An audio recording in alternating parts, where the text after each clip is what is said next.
அனைவருக்கும் வணக்கம். நான் கோபி நாயர், வாய்ஸ் ஆக்டர். இன்னைக்கு நாம பெண் எனும் மகாநதி எனும் சிறுகதையை பார்க்க போறோம்.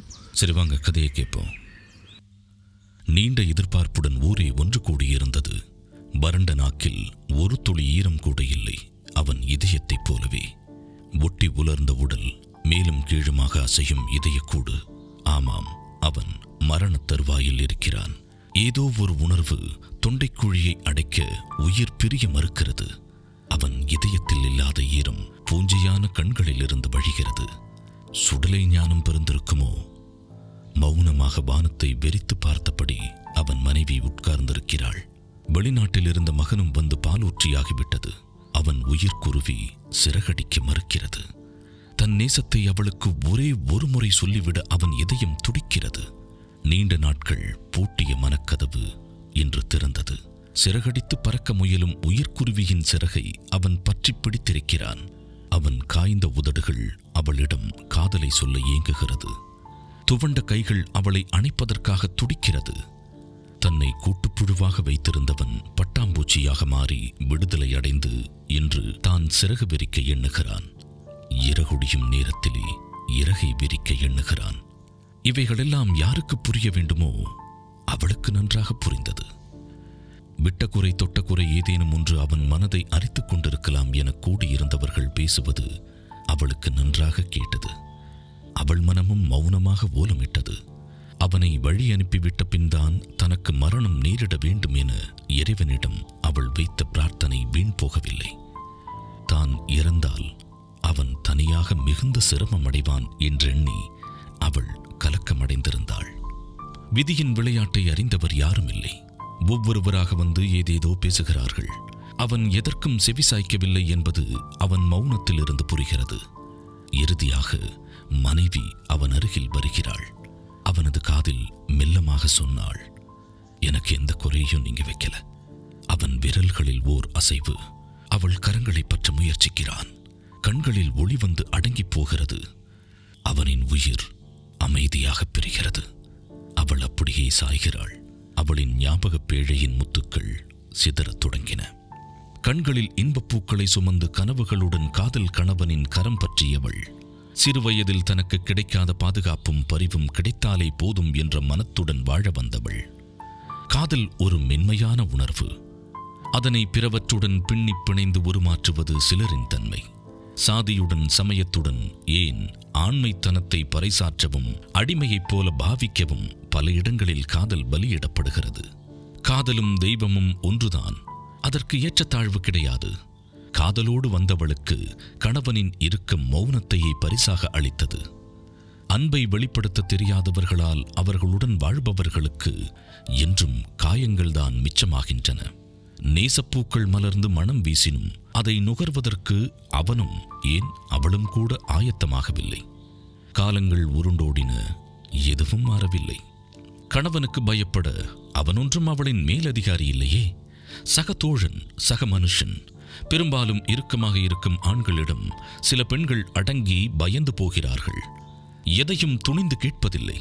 தாமரை இலை தண்ணீர் போல சில சமயம் ஒட்டாத வாழ்க்கை. தங்கள் எண்ணங்களை ஒருவருக்கொருவர் பேசி புரிய வைப்பதில் கோட்டை விட்டு விடுகிறார்கள். ஒருவித மன இறுக்கமே நாளடைவில் பெரிய பிரிவை உருவாக்க வழிவகுக்கிறது.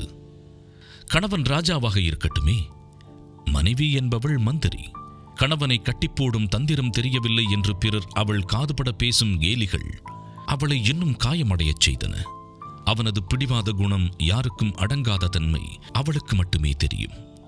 அவளால் தனித்து எந்த முடிவும் வீட்டில் எடுக்க முடியாது. எண்ணச் சுதந்திரமற்ற சிறைக்குள் சிக்கித் தவித்தாள். இந்த கூட்டை திறக்க வழியின்றி அடைபட்டு கிடந்தாள். விலங்குடைக்கும் தைரியம் இல்லாததால் தானும் காயப்பட்டு கணவனை சரியான வழியில் நடத்த தவறினாள். அவளின் கோழைத்தனம் அவனுக்கு சாதகமானது. பெண்களை காயப்படுத்த பெரும்பாலும் ஆண்கள் பாவிக்கும் ஆயுதம் அவள் நடத்தை பற்றி விமர்சிப்பது.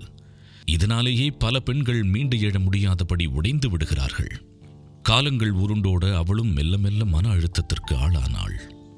சாய தோளில்லாத வெறுமை, பரிவில்லாத வார்த்தைகள், இயந்திரத்தனமான வாழ்க்கை, இவைகளெல்லாம் மன அழுத்தத்தை கொடுத்தன. காட்டப்படாத அன்பினால் வாழ்க்கை சுவையற்றதாகியது. தனது மன அழுத்தத்திலிருந்து விடுபட அவள் பெரும் பிரயத்தனம் எடுத்தாள். ஆண்களுக்கென்று ஓர் உலகம் உண்டு. நண்பர்கள், வேலை, வெளி உலகம் என தங்கள் மன அழுத்தத்தை குறைக்க காரணிகள் பல உண்டு. பெண்கள் சூரியகாந்தி போல கணவனையே சுற்றி சுற்றி வருபவர்கள். அவர்களின் உலகம் கணவனே. அவன் ஒரு முறை அன்பாக கதைத்து விட்டால் இந்த உலகமே தங்கள் காலடியில் என்று நினைப்பவர்கள் பெண்கள். கணவனின் கண் பார்வையை வைத்தே அவனின் எண்ண ஓட்டங்களை அறிபவள். பயந்தபடியே காலங்கள் கழிந்தன. சரியானவற்றை சரியான இடத்தில் சுட்டிக்காட்ட அவன் தவறியதன் விளைவு தான் செய்வதெல்லாம் சரி என்ற ஆணவப் போக்கு அவனுள் உருவாக அன்பிருந்தும் இருவேறு உலகங்களில் இருவரும் வாழத் தொடங்கினர். அவன் பார்த்து பார்த்து செய்யும் சேவையில் அவள் அன்பு பரிமளிக்கவில்லையா? அவன் அவ்வப்போது அவளுக்கு பிடித்தமானதை வாங்கித் தரும் வேளை அன்பு புலப்படவில்லையா? சற்று நேரம் அமர்ந்து தத்தமது எண்ணங்களை பரிமாறிக்கொள்ளாததன் விளைவே இது. கணவனை மட்டும் இங்கு குறை கூற முடியாது. அன்பை பரிமாறும் சந்தர்ப்பங்களை ஏற்படுத்த இருவருமே தவறிவிட்டனர். காலம் செல்லச் செல்ல அவனுக்குள் ஏதோ ஒரு ஆறாத காயம் இருப்பதை அவள் உணரத் தொடங்கினாள். அந்த காயத்தின் விளைவே அவன் மௌனம் என உணரத் தலைப்பட்டாள். அவளுக்குள் இருந்த கோபம், ஆற்றாமையெல்லாம் மெல்ல மெல்ல கரைந்து இளவேனிற்கால பூக்களாய் மலர்ந்து புத்துணர்வு எனும் சுகந்தம் வீசத் தொடங்கியது. பொறுமையும் நம்பிக்கையும் கொண்டவளாய் மேலும் பரிவு காட்டத் தொடங்கினாள். பவள மல்லிகையின் வாசமாய் அவளுள் முகிழ்ந்த ஆசைகளை இதயத்துள்ளே அடக்கி வைத்தாள். காலமெல்லாம் அவன் கரம் பிடித்து இந்த உலகையே சுற்றி வர வேண்டும். அவன் காலடியே சொர்க்கமென்று இருக்க வேண்டும். மௌனச் சுவர்களை உடைத்தெறிந்து நேரம் போவதே தெரியாமல் அவனுடன் பேச வேண்டும். அவனுக்குள்ளே அமிழ்ந்திருக்கும் காயங்களை ஆற்றி அன்பெனும் களிம்பு தடவ வேண்டும் என்ற பற்பல ஆசைகளை தன் இதய கூட்டிற்குள் வைத்து பூட்டினாள். தன்னை பற்றி, தன் கவலைகளை பற்றி மட்டுமே சிந்திப்பதை விடுத்து அவனை பற்றியும் சிந்திக்கத் தொடங்கினாள். அழகான வாழ்க்கையை தொலைத்தது அவன் மட்டுமல்லவே, அவளும் தானே. காதலித்த போது எந்த எதிர்பார்ப்பும் இன்றி தன்னை கைப்பிடித்தவனை மீண்டும் அதிகமாக காதலிக்கத் தொடங்கினாள். மனம் மிக லேசாக இருந்தது. எதிர்பார்ப்புகளற்றது காதல் அல்லவா? எதிர்பார்ப்பில்லாத தூய்மையான காதலுக்கு எதுவும் இடையூறாக வரப்போவதில்லை. எந்த எதிர்பார்ப்பும் இன்றி ஒரு கோபம் கொண்ட அடம் பிடிக்கும் குழந்தையை கவனிப்பது போல கணவனை கண்ணும் கருத்துமாக கவனித்தாள். பாராமுகங்களை புன்னகையுடன் ஏற்றுக்கொண்டாள். பதில் வராது என்று தெரிந்த பின்னர் கேள்விகளை கேட்பதை தவிர்த்து கொண்டாள். தட்டி கேட்க வேண்டிய நேரத்தில் தட்டி கேட்டாள். இயந்திரம் போல் சுழன்ற வாழ்க்கை கடிகாரம் நம்பிக்கை என்ற முள்ளில் சுழலத் தொடங்கியது. ஆனால் இப்போது அவள் மகிழ்ச்சியாக இருந்தாள். கடமைக்காக வாழாமல் காதலுடன் செயற்பட்டாள். கல்லும் கரையும் என ஒவ்வொரு நாளும் எதிர்பார்த்தாள். அவளது சேவையில் அன்பு மிளிராமல் போய்விடுமா? அவள் உணர்வுகளின் மாற்றம் அவனிடமும் எதிரொலிக்கும் என பொறுமையுடன் காத்திருந்தாள். குறைகளை நிறைகளாக பார்க்கத் தொடங்கியதன் விளைவு மனபாரம் விலகியது. சூழ்ந்திருந்த கார்மேகங்கள் விலகி ஆதவனின் ஒளிப்பட உவகையடையும் பதுமமாய் ஆனாள். அவள் நேசத்தை புரிந்து கொண்டான் என்றாலும் அவனுக்கு அன்பை வெளிக்காட்டத் தெரியவில்லை. பெண் என்பவள் கணவனுக்கு எல்லாமுமாக இருக்கிறாள். தாயாக, மனைவியாக, காதல் கிளத்தியாக, குழந்தையாக, மந்திரியாக, சேவகியாக. எதிர்பார்ப்பில்லாத நிபந்தனையற்ற அன்புக்கு வலிமை அதிகம். முதன்முறையாக தைரியமாக, உண்மையான தியாக உணர்வுடன், தாய்மை அன்புடன் அவள் வாழ்க்கையை ரசிக்கத் தொடங்கினாள். பிறரின் குற்றங்களில் குளிர் காய்வதை விடுத்து தன்னை சரிப்படுத்திக் கொண்டாள். இப்போதெல்லாம் எதை நினைத்தும் அவள் புலம்புவதில்லை, எரிச்சல் உறுவதில்லை, சலிப்படைவதில்லை. பெண்ணெனும் மகாநதி விழிப்படைந்து விட்டால் அதற்கு நிகர் இந்த உலகத்தில் எதுவும் இல்லை. நரைகூடி கிழப்பருவம் எய்தும் வேளையில் வாழ்க்கையின் சூத்திரத்தை அறியத் தொடங்கியவள் அமைதியான நதி போல ஓடிக்கொண்டிருந்தாள்.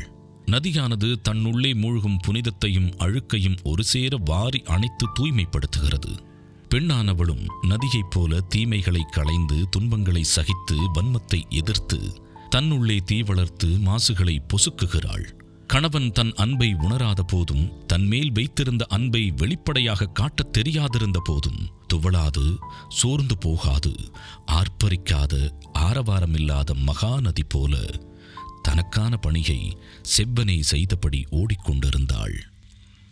கதையத்தோடு நிறைவுற்றது. இந்த கதையை எழுதிய எழுத்தாளருக்கு நன்றி. நண்பர்களே, இந்த கதை உங்களுக்கு பிடித்திருந்தால் உங்கள் நண்பர்களுக்கு ஷேர் செய்யுங்கள். கதையை பற்றிய கருத்தை கமெண்டில் பதிவிடுங்கள். இந்த சேனல் உங்களுக்கு பிடித்திருந்தால் சப்ஸ்கிரைப் செய்யுங்கள். மீண்டும் சந்திப்போம். நன்றி, வணக்கம். கோபி நாயர்.